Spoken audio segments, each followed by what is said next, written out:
Hi, it's Wave. Um, yeah, there's Oliver. So, I know I said I was gonna do quarterly updates until I finish Book Bingo, and obviously that didn't happen. I did finish Book Bingo in the third quarter a while back, so I'm gonna break down what I did and all that, so let's get to it. If you haven't watched the intro, basically my friend challenged me to do Book Bingo reading only her books that she enjoys so much. That way we had something to talk about, and I was all for it. And mostly curious to see is like, are our tastes the same or different? Because reading is subjective for people, and that's not a bad thing at all. Some people are more into nonfiction philosophy books, others are into the rom-coms like me. And you know, that makes us different and we can appreciate each other for it. And also get a perspective of how people think and all that.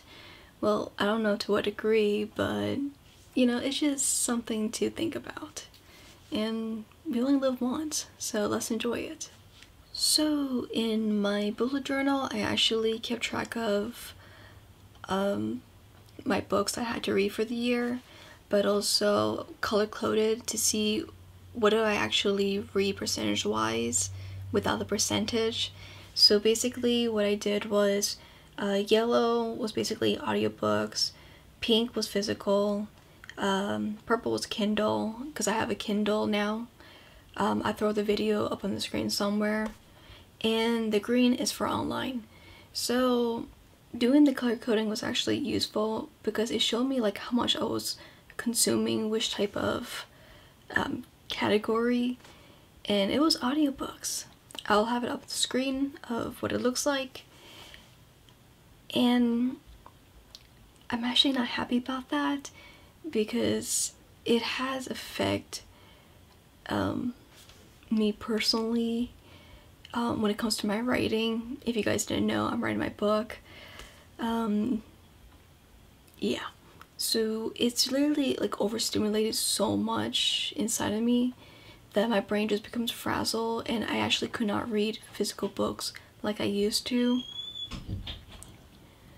So that was alarming, but also even when I finished the challenge, I kept doing audiobooks after audiobooks because I just wasn't enjoying books.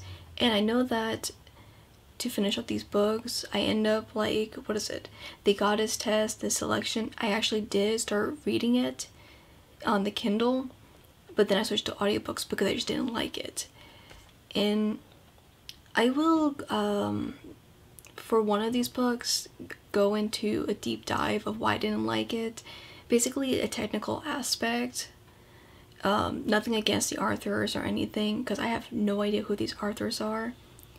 And I actually prefer to keep the author away from the art itself.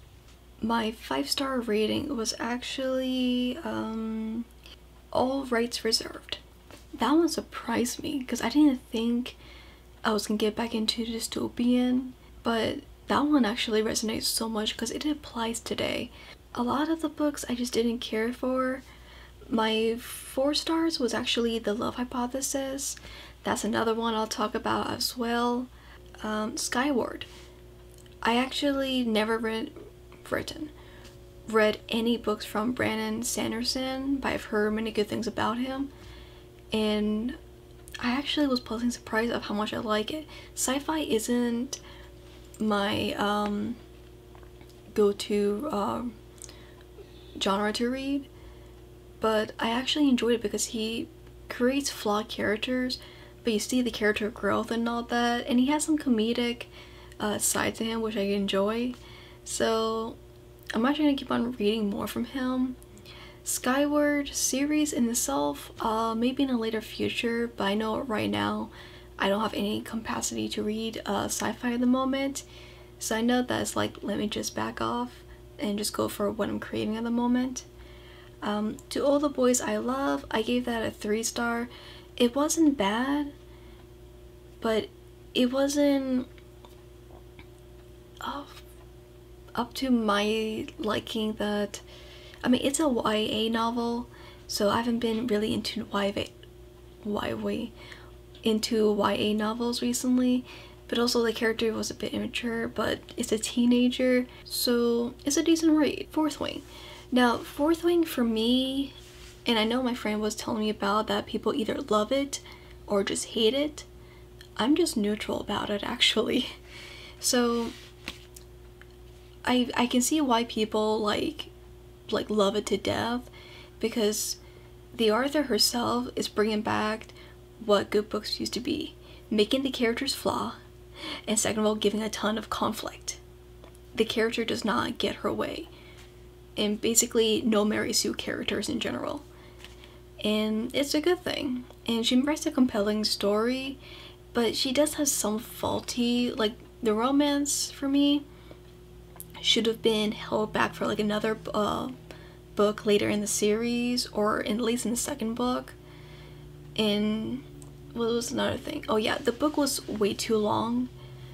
So I know like halfway towards the end, it was starting to drag on for me. So I know some authors can do it, but I just found that she was doing too much at once, and she just needed to back off for it. And some authors can't, like Brandon Sanderson for Skyward. He actually did a lot of things and actually did it well, but he actually didn't have romance in it. I don't know if that was like gonna be romance in the future books or not, but like he did have like a little hint of it, but basically it was like through the story progression. But I don't see the character having a romance. If it does, okay, but at least it's like, whether it's set up or not, he knows when to back off, at least from what I've seen so far in his writing. So play to your strengths. You know, I'm glad that it became a thing because my friend was obsessed about the book and all that, and read the third one. I think she's read the third one at this point, but also the second, obviously. So she actually explained to me what happens in the second book a bit, regarding the romance, and I'm like, okay, but I still have my qualms about it. So I'm not sure if I'm gonna continue reading this series. I definitely need to be in the mindset for it because it's a romance fantasy.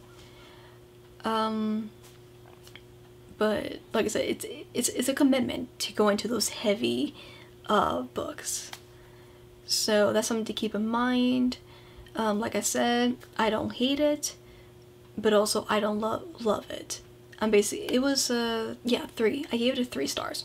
A decent book with a little bit of issues that I just found. So if you come after me in the comments, it is what it is, you know. I just say just be mindful of the word choices you use, because in this day and age you don't know who's watching this video.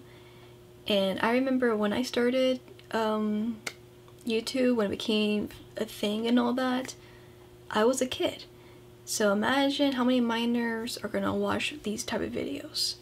So please be civil and respectful. So for next year, I'm actually gonna do book bingo again, but a bit different, and I'll actually release that video sometime in November or December, definitely before 2024 ends. I do have a Fable account, so I will have the link down below for my account to follow, because I will actually be posting the book club for it. That way you guys can get a head start to see what books you want to read first. This is how book bingo went. I hope you guys are doing well with your reading challenges this year. And if you have any recommendations that you want to see for next year's book bingo, let me know down below, because I'm still torn of what I want to read for next year, because I had a preset of what I thought I was going to read for next year, but I actually started reading off right now. So it's been constantly changing, but I have a set date that in October or was it November, I'm gonna finalize the list and then post up a video for Book Bingo 2025. So yeah, that was it. Stay warm and all that, and in the meantime, take care of yourselves, and I'll see you guys in the next video. Bye.